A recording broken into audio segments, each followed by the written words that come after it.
Hello, Megan Thompson with Megan Thompson Coaching, and today we're going to support you in avoiding negotiating hostage situations in your own home. If you're parenting a highly sensitive child and you are stuck in the meltdown cycle, your kid may be 4, 6, 9, 14, 16, what have you, and those big explosive or implosive meltdowns have got you trying to navigate just getting through daily tasks without needing to negotiate a deal.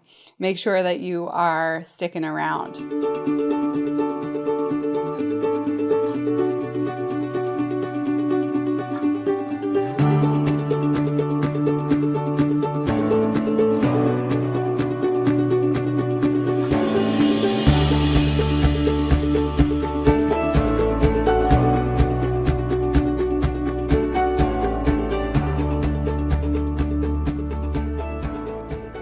Today we're going to talk all about why negotiation should not be part of your parenting strategy.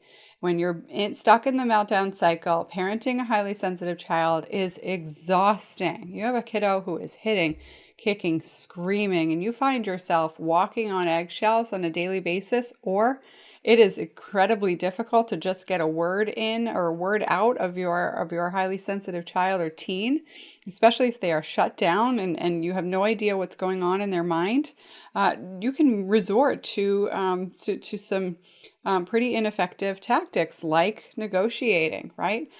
So let's talk about this today, because one thing that we hear often from parents is that my child will either be president of the world or president of a prison gang, and I don't know how to lead them into the former.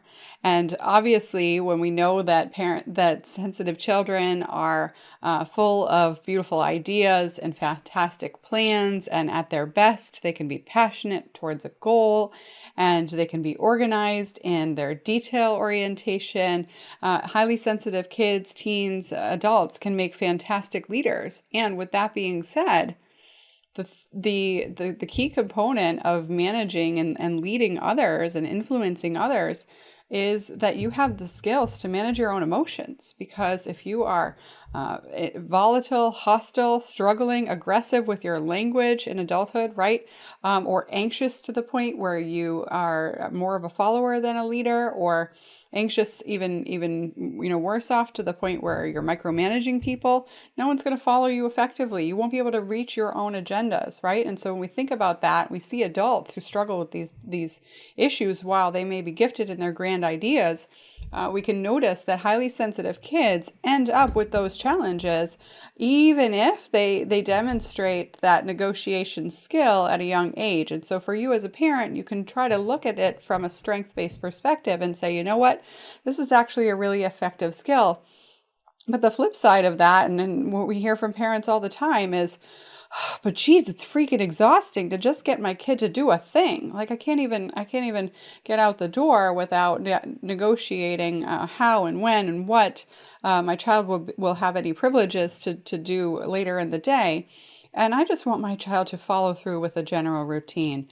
And so for you, if you've been working at trying to playfully or peacefully or gently parent your sensitive kid for a while, or maybe you haven't, maybe traditional parenting has been your automatic go-to for quite some time, you can notice how ineffective it has been to resort to bribery or threats, right? With that being said, if you've been working on shifting out of that ineffective language of, if you don't do this, then you're gonna lose privileges, right? Obviously, that's the threatening language we're talking about breaking out of. The bribery language is when you do this chore, you'll get time on your iPad like you asked, or noticing using sticker charts or any other behavior plan, prizes, etc. might be something that you have tried to use, because traditional parenting strategies are all over the internet. They are touted by professionals all over the place, pediatricians, other parents, therapists, etc. And with that being said, in helping parents break out of this meltdown cycle for hundreds of families around the world. We know for sure that sticker charts, behavior charts do not work. Traditional parenting strategies like threats and bribery do not work because they are focused on control. Now, when you're in hostage negotiations experience, what's going on with the hostage taker, right? They have control. Let's look at this from the real life experience. You might have never experienced, and I hope not, being a victim of a hostage situation, but we might have all seen something like this in media, in the movies, or read a book like this, right? So typically the hostage taker has a weapon, right? And that weapon is creating fear in the in the hostages, but also in the person trying to rescue the hostages. And so when we think about this dynamic and how this plays out in your home, when you are trying to approach this with your sensitive kid and you're trying to help them follow through on any activity, and you're using contingencies in place to get them to stay motivated, this actually perpetuates your use of control. Now, of course, you're not putting a gun to your kid's head. Obviously, that would be a whole different ballgame, and we'd be having a completely different conversation. We wouldn't be having this conversation on the internet, I can tell you that. But if we were to work together, it'd be in my private practice, and that would be a pretty serious issue, right? All kinds of professionals would be involved. But with that being said, you really need to make sure that we're looking at the standpoint of noticing what requires somebody to take such a stance of being a hostage taker is that they have a plan or they have means to create a plan, right? So an adult engaging in a hostage situation, they had means by access to a weapon, right? And this brings me to, I'm getting somewhere with my metaphor here, guys. This means, which is related to myth number one. And the belief in a lot of parenting strategies will imply or directly state that your child is manipulative. And this is myth we are busting number one. When you parent your child with the assumption that they have the power over you to change your behavior and to change your actions, then you are believing in the myth that your child is manipulative. And this is a core component of many parenting strategies out there because they're all using if-then language or if-when language. And this is really important for you to understand that if your child is using language with you, Mom, if I'll brush my teeth if you let me have 5 more minutes, or I'll do my chores if you let me go outside and play later. You can interpret that language with your child as as manipulative, or as negotiation, or as someone your child who's seeking to control the situation. Wait a minute, the interaction you have in your mind or with your kid in that moment is, wait a minute, who's in charge here? That's not how this works. The chores are expected to be done. That's a general expectation of the family. It has nothing to do with what privileges you have. I expect you to do them, and then we'll talk about what privileges you're going to get, right? That dynamic might be something that you're having inside your own mind, or it might be the actual conversation you're having with your kid. And yet, if you're following a traditional parenting strategy or just a general, lovingly logic-based focused, emotion regulation focused parenting strategy, it's incredibly important that you notice that those programs are going to teach you if-then language. And and so if you're using the same language, if you choose to do this, then you choose to lose different privileges, then you need to understand your child is learning that very negotiation that drives you nuts from you. If you keep hitting your brother, then you lose your iPad. Then what your child is learning is that very negotiation terminology from you. Wait a minute, oh no, right? So then we get to understand, if my child is not manipulative, but in fact, I've actually been teaching them this quote unquote negotiation language, now what? right? We need to look at myth number 2. And this is important because where we get stuck in parenting sensitive kids is the fact that highly sensitive kids, very smart, typically gifted in some area as well. With that being said, those big emotions can lead to some pretty rigid thinking in their clever thinking, right? So if your child is really stuck on wanting something or needing an object or needing to get something done right now or worried about something, that clever component can be pretty perseverative. They can have this thought and want to talk about it over and over and over again. And this can lead to a position with you as a parent feeling trapped. And so what can be important for you to notice is that in that situation, your child is not actually having a logical conversation, even if they're extremely clever in that moment by coming up with all kinds of reasons why they're supposed to have the thing that they've been asking you for. Because when you think about the emotional experience of someone who is super driven towards their outcome, they're experiencing this from a passion standpoint, but they're also experiencing this from an emotional standpoint that can be driven by frustration or anger or aggravation, etc. And that level of passion, without a skill to regulate and hear logic, is actually what leads to the meltdown, because there's no regulation in that passion. And as we know in parenting highly sensitive kids and highly sensitive teens, that highly sensitive people without skills to regulate their emotions can swing from positive emotions and over excitability and over intensity in those positive emotions all the way to the world is ending and life is awful and I might as well not even be here. And the negative emotions or anger, you're the worst, I hate you, and I'll never love you, and all of those statements, in addition to any other extreme behaviors that we see: hitting, kicking, throwing things, running away, hiding, shutting down. And so while you may be highlighting, right, especially if you're stuck in survival mode, as many parents stuck in the meltdown cycle are, maybe highlighting that negative experience as totally separate from the positive joy and overexcitability that your child can experience. But both of them are symptoms of the meltdown cycle. Your child is extremely passionate, but without the ability to manage disappointment about their passions, they will quit early, or they will stay so focused on something like the phrase like a dog with a bone, like you just can't get them to loosen it, right?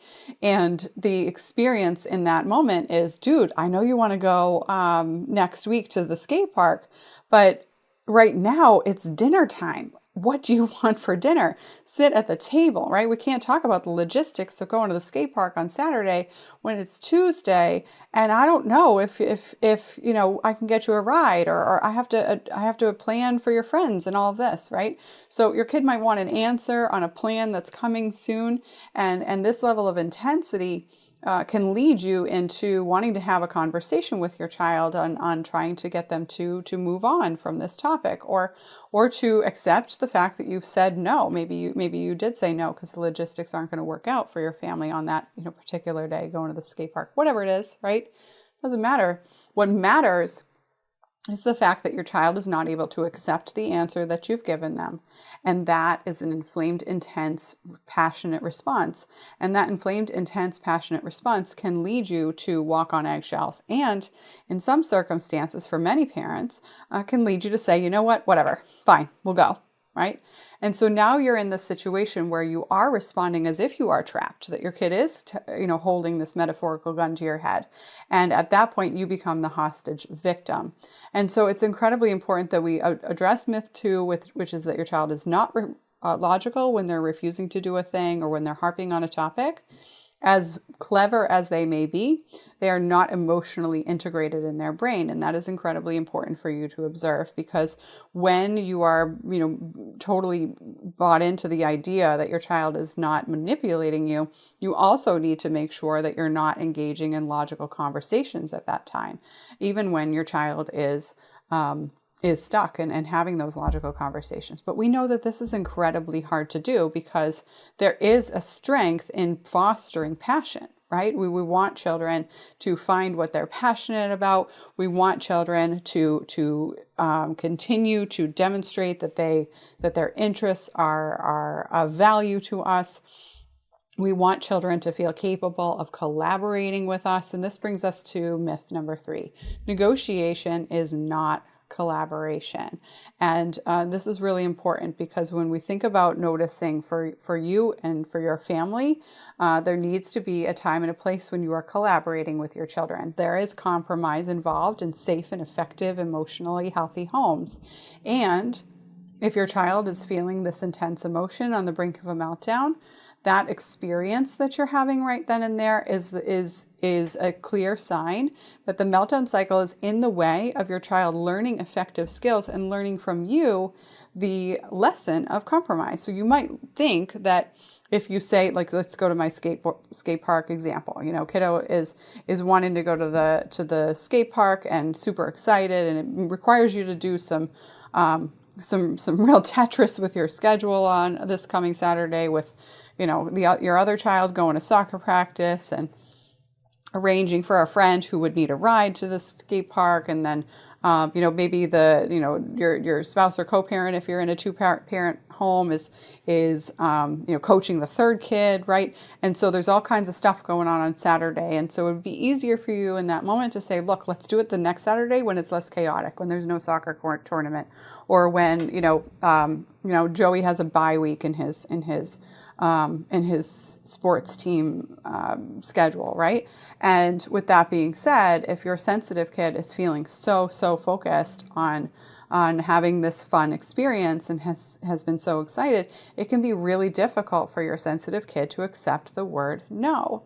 And this is true, like I mentioned before, it can be true when you're trying to help your child get out the door in the morning. It can be true in this example when you're trying to move on at the dinner table and have a conversation and plan dinner, as well as in any other time of transition that this conversation could be happening or not, right? It could be happening at a benign time, but you just don't have all the answers to give your kid, or the answer your kid wants isn't what you really want to give them. And where we can get stuck as parents in this dynamic, especially in parenting sensitive kids, is in thinking that when your child is at that high level of impassioned intensity, that they can actually follow you as you model changing your mind, or follow you as your model shifting out of any sort of rigidity you might have. Because if the goal is that your child learns through a conversation that you are a logical person, but you can also communicate with them that you can be collaborative and you can make compromises, right? That this is a family relationship, not a dictatorship.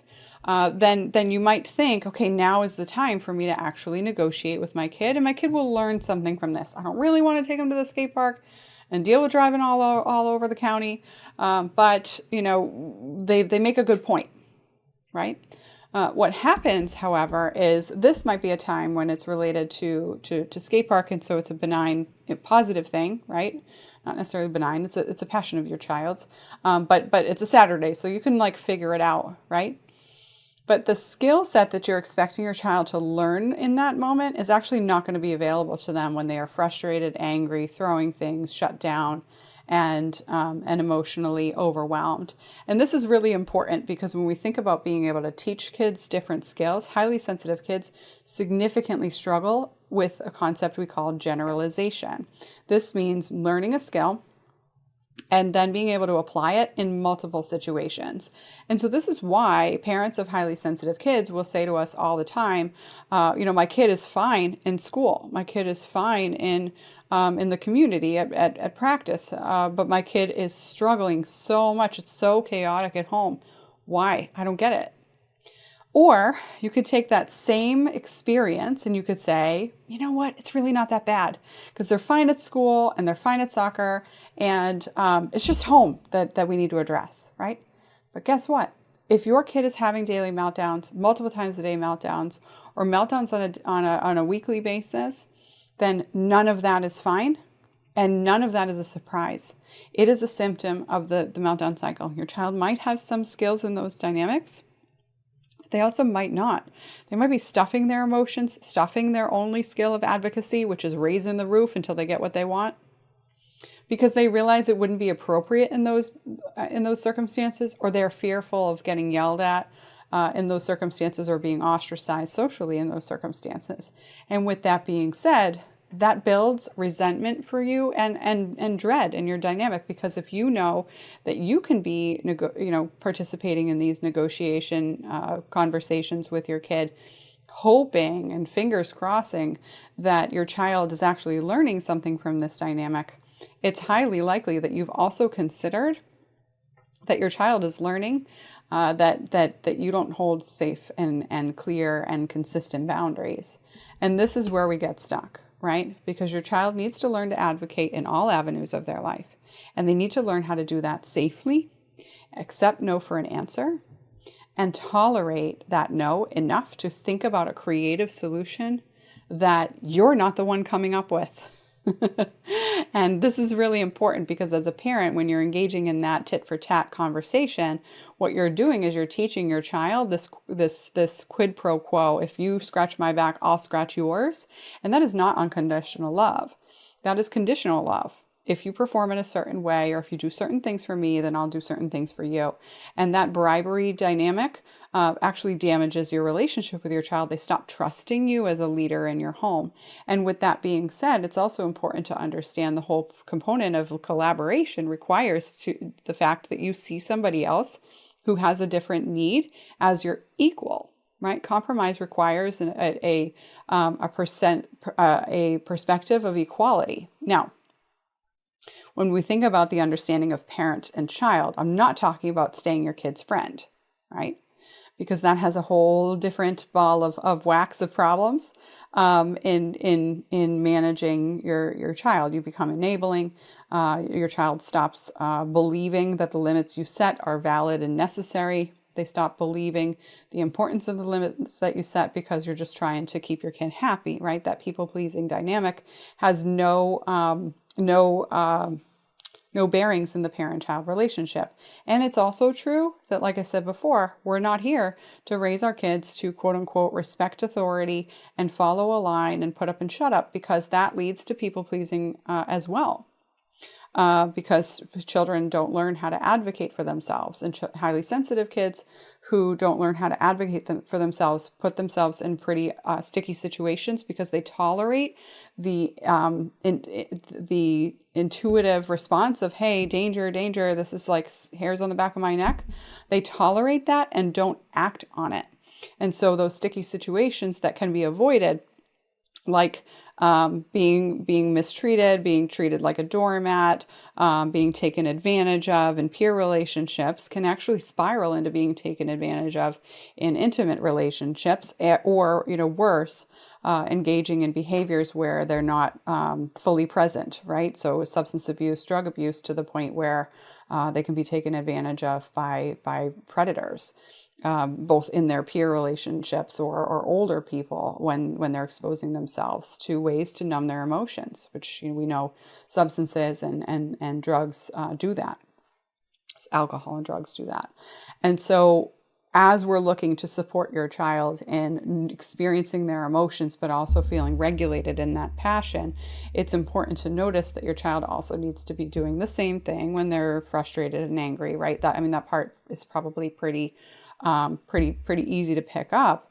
But when we're looking at being able to notice for your sensitive child that if the only skill that they think they have is to raise the roof and just go hard at this and drive home their point, it's going to be pretty apparent to your child that skill, quote unquote, I'm using air quotes here because it's not really a skill, because it doesn't consider the equality. I'll get to that in a minute. Is actually not appropriate, not going to be effective. They'll be shut down by other adults in positions of authority, like teachers or coaches or scout leaders, etc. And And so the important component of negotiation that is effective is noticing that the relationship has equality in it. And so what I mean by that in a parent-child relationship is not that your child has complete freedom just like you do in an adult relationship. And it's also true that if you're in a relationship, you don't have complete freedom to be who you want to be, because sometimes you want to be a jerk. And that's not respectful of the relationship, right? So let's notice that that even in adult to adult relationships, you need to regulate your emotions, you need to regulate your behavior. And same thing goes on with parent-child relationships. You guys can notice that you have equal needs. Your needs are emotionally sound, emotionally valid, and need to be honored. And logistically speaking, they don't need to be honored at the same time. And that's important. And so that's the piece that's missing here. This top-down belief that if you do this, then I'll do this for you, puts your kid at a disadvantage and sends the message to your child that they don't matter unless they're performing, unless they're doing something that you want them to, which again creates that driven only for success mindset, which can put a Machiavellian beliefs in your child. The ends will justify the means, right? And people who are only driven towards material needs or towards material achievements, and that obviously impacts the relationship that they have with all kinds of people in schooling as well as after schooling, and then the other side of this, which is for you in parenting your sensitive child, is in noticing that your kids' interests are valid, right? Their needs and concerns are valid. The way that they're expressing it and how intense they're feeling in that moment needs to be regulated. And that's the skill set that your kid is missing. And you're not going to teach that by telling them that they can compromise with you in certain situations when those logistics are actually wildly inconvenient for you, because the creative thinking outside of the box may include delaying the plan for another 7 days, like I said, to the next Saturday. And then your child could work out the logistics with their friends and whether or not that would actually happen. And so this is important. I'm not just talking about being able to manage logistics and disappointments in parenting multiple kids. I'm talking about being able to tolerate the fact that your child has a big interest or a big need for them in that moment, and they can't tolerate the fact that they can't have it in that moment. And this is really important when you look at it from a behavioral standpoint. It's incredibly important that you don't think that your kid is responding in a way that where they're spoiled, where they can't always get what they want, right? That's not the problem that your kid is having. Your kid is having a problem as a symptom of the meltdown cycle, which is that their emotions are just uncontainable. I don't know if that's the right word. Uncontrollable too is definitely a word. I think I make up words sometimes. That's fine. Hopefully you get what I'm getting at. It's so difficult for your child to regulate that big emotion in their own emotional experience in their bodies and their hearts and their minds, that they cannot move on from the topic. And that is incredibly important to understand. Your child does not have the mental gears to manipulate other people. They're literally not there. Okay. It requires the frontal lobe to be fully developed, which isn't developed until they're 25. It's the front part of the brain that talks about cause and effect, right? In order to manipulate somebody, you need to be able to notice how your actions will lead to other future actions, which will lead to other future actions, which will then lead to other future actions, and then eventually get your outcome. And all of that requires brain power that adults have, and children don't. Children don't have that power to notice how those leaps and bounds can be made in a way that allows them to organize their thinking process and calculatingly influence people in order to get their result. Your child might have a pattern that you have perpetuated in your parenting strategies, and you can misinterpret that as manipulation. Okay, but this is really important that we notice that you're not vilifying your kid, and you're also not creating a situation where your kid is actually older than they are, because that obviously puts your kid in a position to be not only misunderstood, but just completely uninfluenceable by you. Okay, so what breaks the pattern? Okay, you need to be able to shift your mindset. We spent a ton of time talking about these myths that you're believing when you're negotiating with your kid. And so those are things that hopefully we've addressed and gotten your brains, your gears churning, and motivated towards breaking out of those patterns. The second thing that you need to be able to do is to playfully support your child in breaking out of those patterns. And I'm not talking about cracking jokes, right? Just telling your kid they can skate to the skate park if they want with a sly smile and a chuckle is probably going to create World War III in your house that day, right?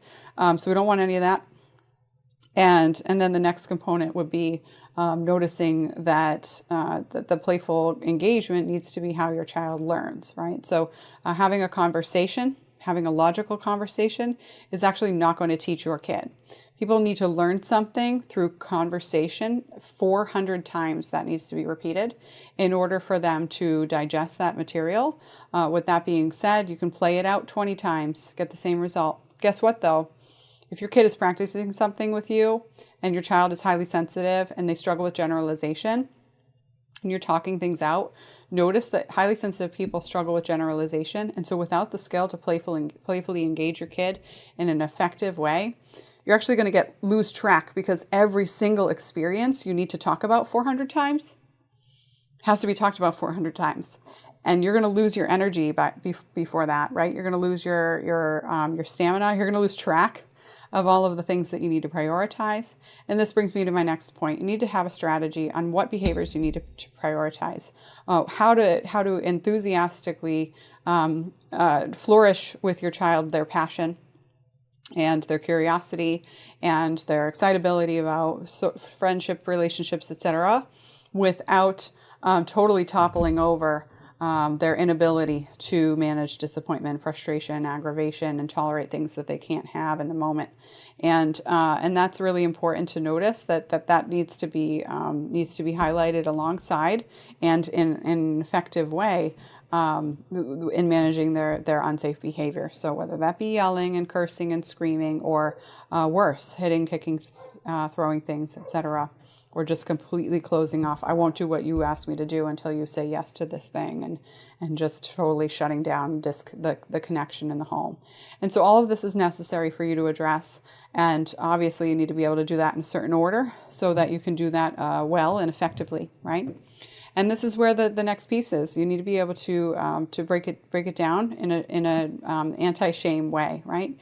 Because if your child is already struggling with accepting not getting the way that they want, we also don't want them feeling bad about the interests that they have, right? And that they'll never get them. Okay, so the important piece of that process is supporting your child in being able to creatively think outside the box. And quite frankly, the best way to do that is to work with a professional. You need to be able to observe who can support you in breaking out of this pattern. And here at MTC, we've helped hundreds of families break out of this pattern, stop the negotiation train, no longer feel like they're walking on eggshells in their house, and no longer feel like they are they're playing dodgeball with a bunch of wrenches in their experience as well.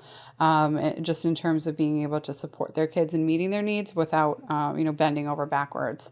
And that's really important, because we want you to feel love and collaboration and have conversations with your kids when they're in their logical minds. And that is important to understand, that highly sensitive kids are most often in their emotional minds, and that is something that children and highly sensitive children alike have more access to. And so for you as a parent, it can feel like a completely different foreign language, and that's fine, because we speak HSC and we'll help you to do the same. Okay, how do you do that? Okay, how do I know what we do will work for you? I don't know. We have to have a conversation about it. I don't know your family circumstances. I don't know your family history. I don't know your goals, and I don't know where you're stuck. So how could I tell you what we do is going to actually work for you, right? What I know is that with parents with a problem that we've solved before, this is the things that they need to be focusing on. And so you break out of that pattern in an effective way with the right strategy. And if what we do is the right strategy, that would be shared on the initial phone call. Okay, so have a conversation with us. MeganThompsonCoaching.com/talk or MeganThompsonCoaching.com/teen talk if you're parenting a highly sensitive teen. And what you'll do on that conversation, like I said, cover where you're stuck, what your goals are, whether or not what we do is going to help you break out of that pattern. And if that's the case, we'll tell you exactly how and how to get started right away. And then if that's not the case, okay, then we will point you in the right direction, because it's incredibly important to us and to you, obviously, that you're working with a professional who knows what they're doing with your particular need and who enjoys that work, and that it's their specialty. And so while our team here has a wealth of experience, we have a narrow focus and a narrow specialty, and we are happy to do that and happy to keep it that way. Because it's what makes us so successful. And so in doing that, make sure that when you book that conversation, you're ready. You're ready to break out of this pattern, and you're ready to know exactly what steps you need to take immediately to break out of this pattern. And we're happy to support you. So again, meganthompsoncoaching.com/talk or meganthompsoncoaching.com/team talk. And we look forward